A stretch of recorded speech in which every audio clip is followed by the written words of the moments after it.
Hey there everybody, it's me, Jason the Cartoon Fan, and in this video I'm going to be showing you some really neat pieces of cartoon merchandise that I purchased earlier today at a mall called Vintage Faire, which is located in Modesto, not too far away from my hometown of Tracy. It's about an hour drive if I remember correctly.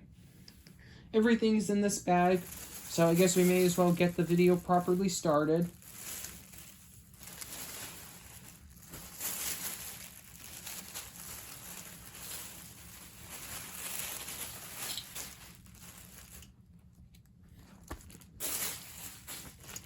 First off, here are some stuff that I purchased at a collector's stand located in the middle of the mall.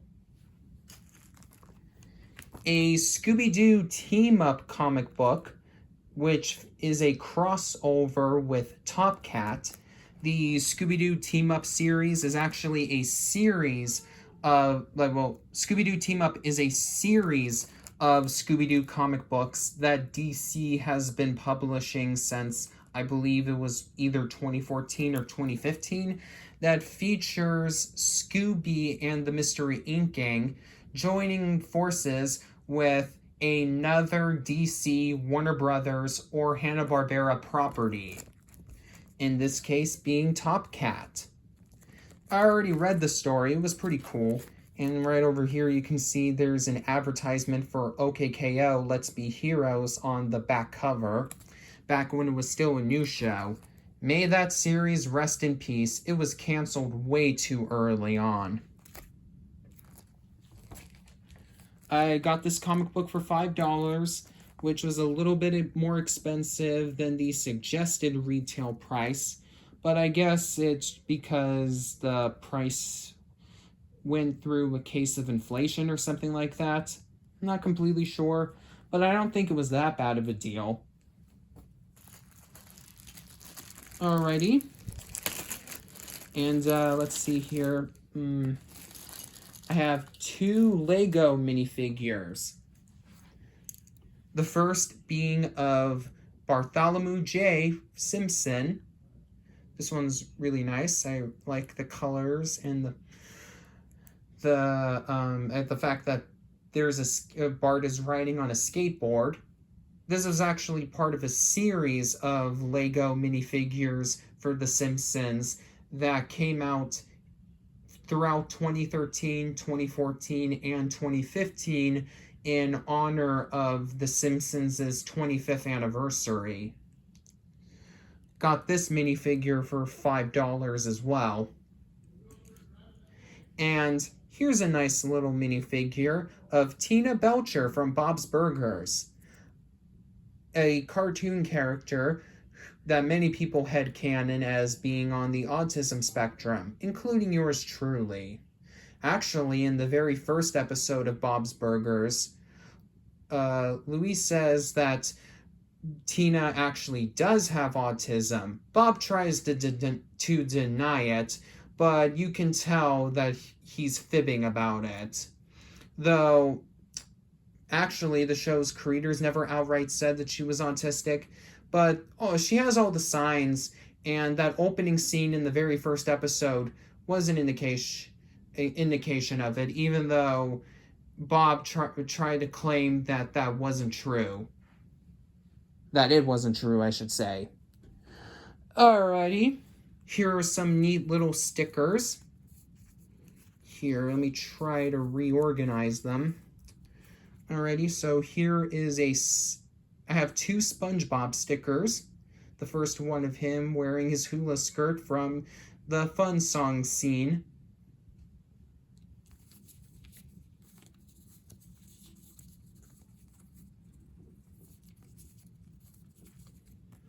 And this second SpongeBob sticker is of him in shock, probably because he's afraid of Krabby Patties now that he worked at the Krusty Krab 24 hours a day for 73 straight days.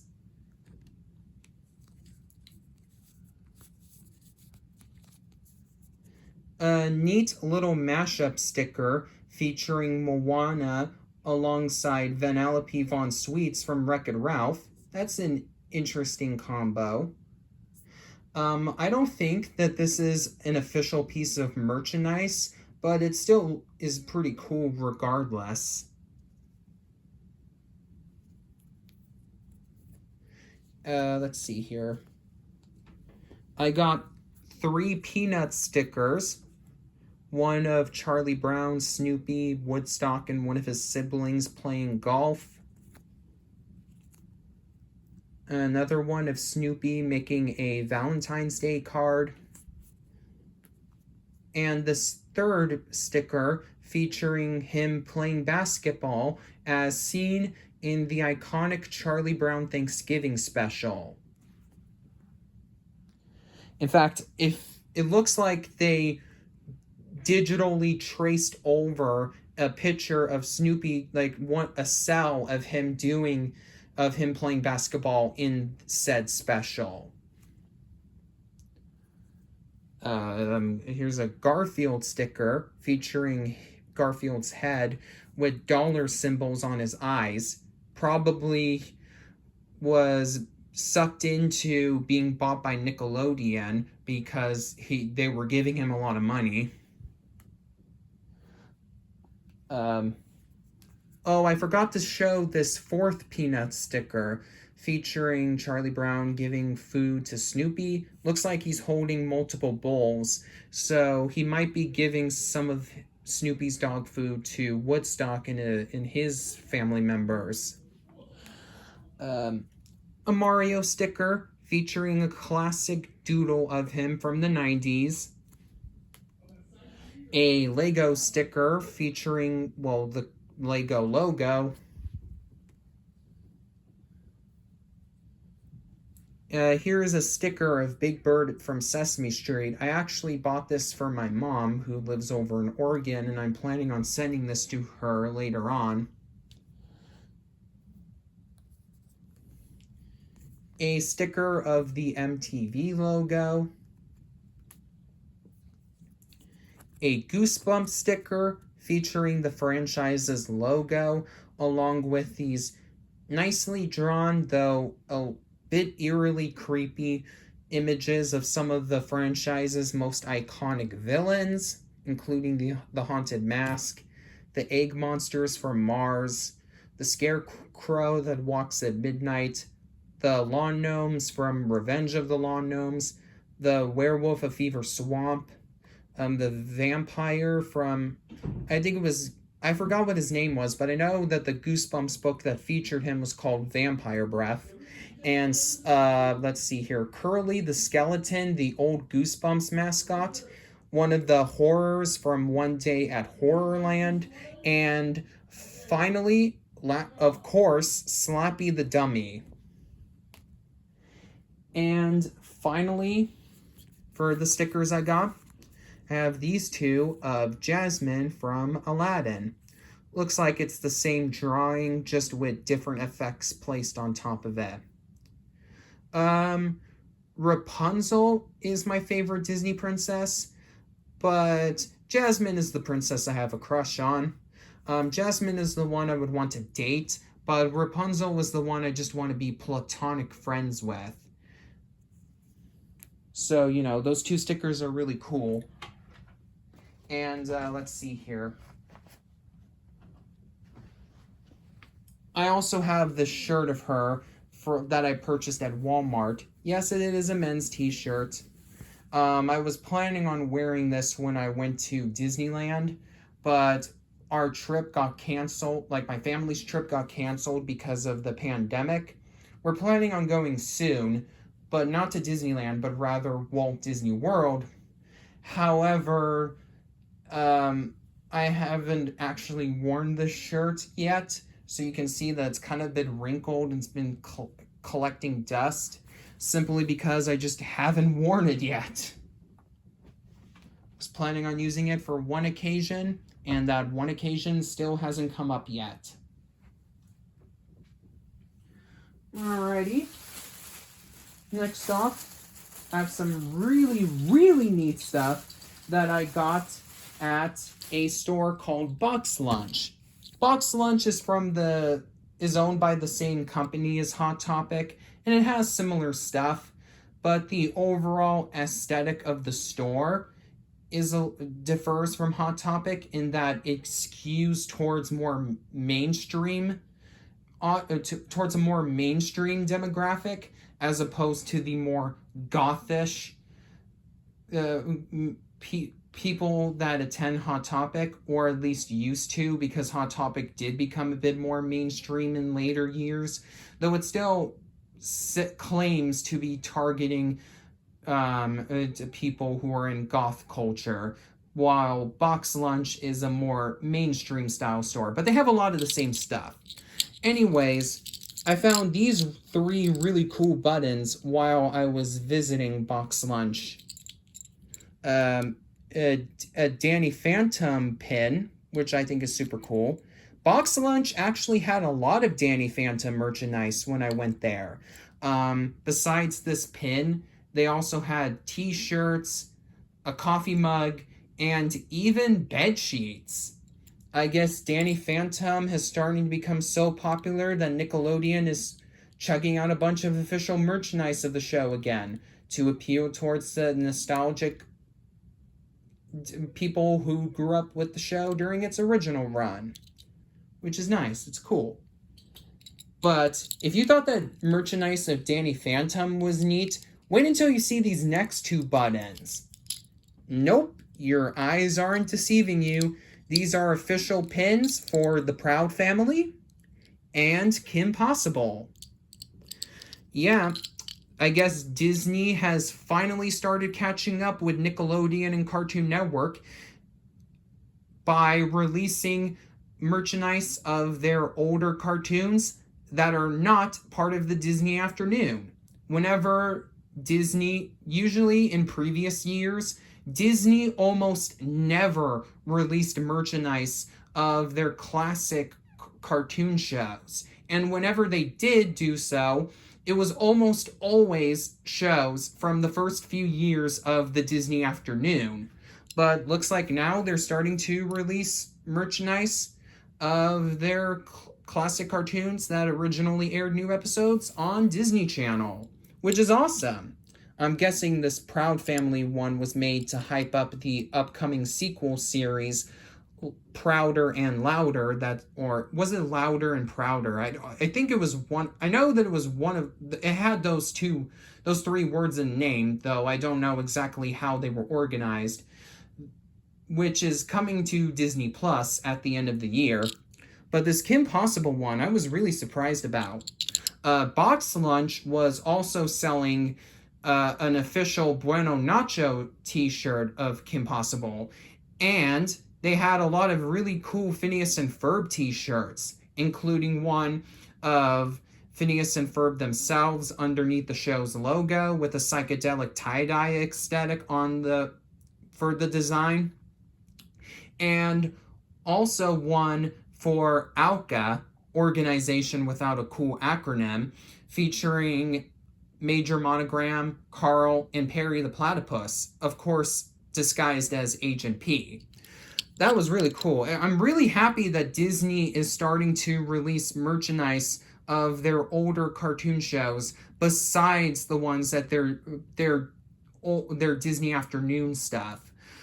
I'm hoping that now that they're covering classic Disney Channel for the older Disney television animation shows, it won't be too long before Disney starts covering One Saturday Morning. That would be awesome. Could you imagine Disney releasing official new merchandise of Recess, Pepper Ann, The New Adventures of Winnie the Pooh, Teacher's Pet, Timo Supremo, and let's see here, Fillmore, Emperor's New School, and Lilo and Stitch to see. Well, Emperor's New School and Fillmore originally aired when the block rebranded as ABC Kids, but they could hypothetically still make merchandise of them.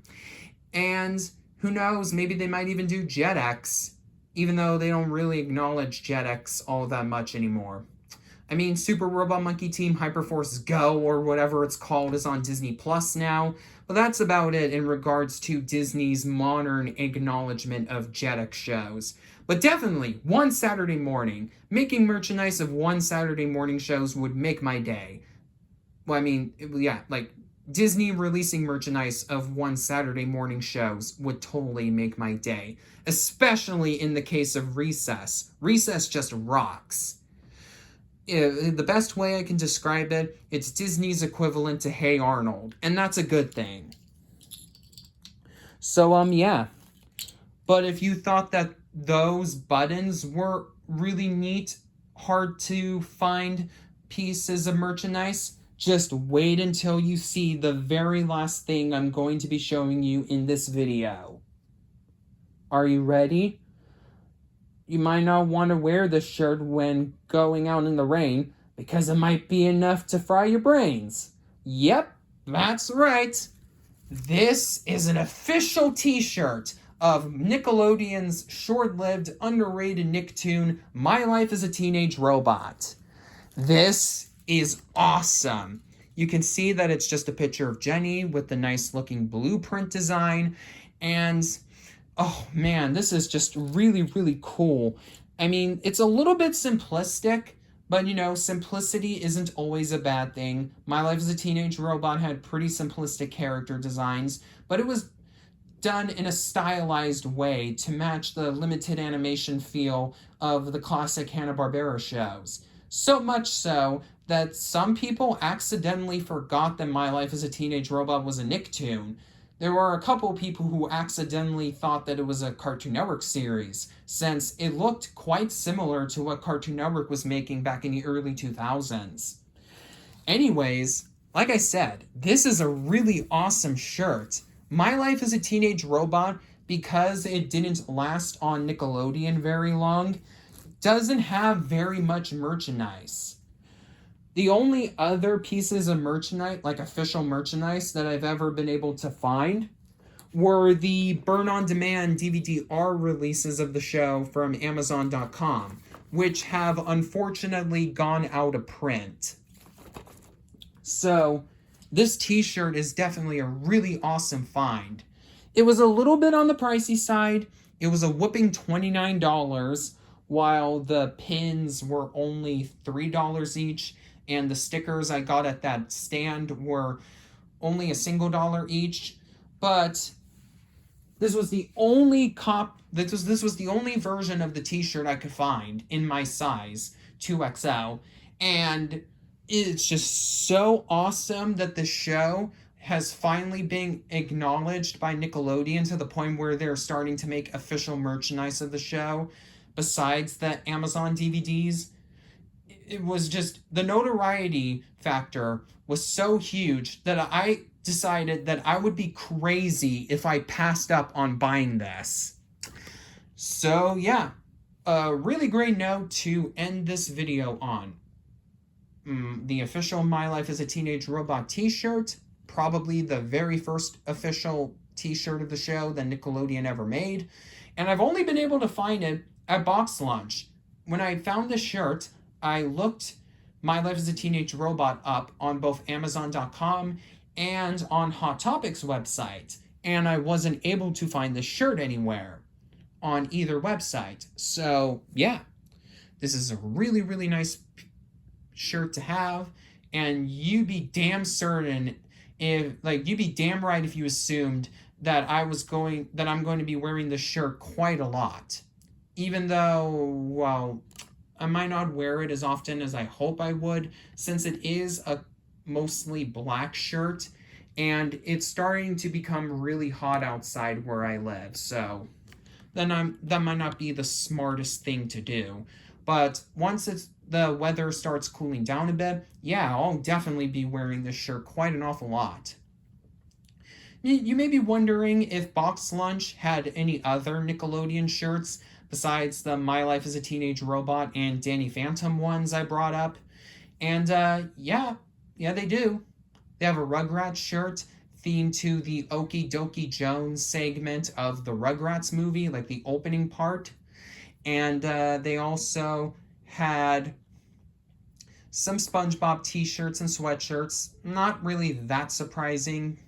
But they also had some really cool Fairly Odd Parents t-shirts, which I thought was awesome. Nickelodeon released a lot of Fairly Odd Parents merchandise back in the 2000s, but they started slowing down on the merch for that show once it was starting to become less popular and Nickelodeon was starting to promote it less and less, and they just decided that the show wasn't all that profitable anymore. But I guess now that the show is 20 years old, Nickelodeon is deciding that the show is profitable enough again for them to start releasing new merchandise of it, which is cool. I'm hoping, fingers really, really crossed, that we'll get Fairly Odd Parents and My Life as a Teenage Robot and Danny Phantom Funko Pops. And maybe we'll even get t-shirts for other underrated Nickelodeon shows. Like maybe Chalk Zone, Cat Scratch, and As Told by Ginger. That would be awesome. I just started watching As Told by Ginger through Pluto TV's Nickelodeon channel. And I'm really enjoying it so far, even though I've only watched 2 full episodes of the show so far. So t-shirts of that show, as well as Chalk Zone, Cat Scratch, and maybe even Mighty B would be awesome. So I bought the shirt, not only because it was super cool looking, but also so maybe Nickelodeon can release more merchandise of both Teenage Robot and some of their other lesser known Nicktoons. Alrighty, I've talked long enough about the shirt, so I guess that's it. If you liked the video, please be sure to give it a thumbs up. Consider subscribing if you haven't already done so. And until next time, I'm Jason the Cartoon Fan, signing off.